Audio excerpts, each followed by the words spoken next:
Kabin surah sila itu yang dia ubah saming thang present ini. Untuk kuis itu beri zaibor mona ini ya.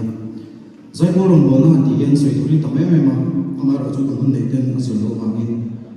poi mau ati sun poi karena itu ni saja dia. Ama saya fact saya kan saya kalau le share lagi zaibor di Bible ini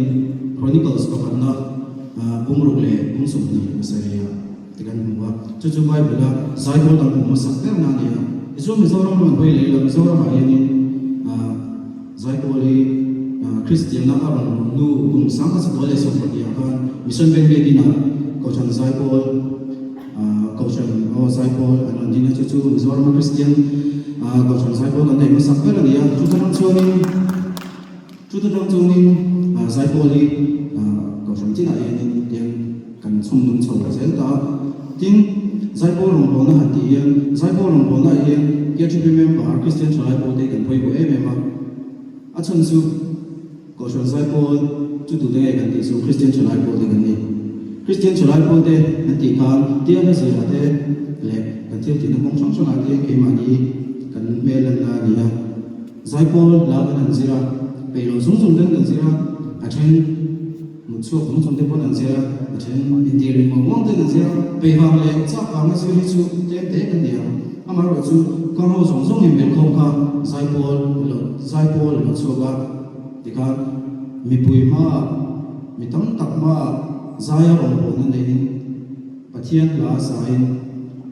mite tilunga tuhan saya entina zaipol ina laan sama pun ni patian pian samate galal pa pian samate lusun munate le galal pa tia thole no munate lati kan sakau china sumuna chuanin mitam takta shelo tan shekna sheto tan po shek tharla ania tingal lalpa ya ni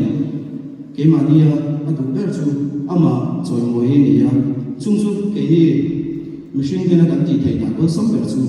zaya rongoli ni om se chu ami manin kan ti thai lo ni mai thai thu kan chi thiam le lo ni mai thai thu kan sai thiam lo ni mai thai ama ro chu sai poli u ho rongol na ni ya amala kan tingam khera lo ni kon sai pola ye de bila mi pula mi titan rongbona rokui tak kan chen ve thai ani tin ato per nan chuan pathian tuin an khang ve ke tuan sam somni le pasina chang le chang sai pathian chu fakin zai ro lalka chu fakin zai ro kalal pa pathian chu choi moi Shethiamin fakabu tin zai bote Shethiamin choi moi pathian fakabu kalame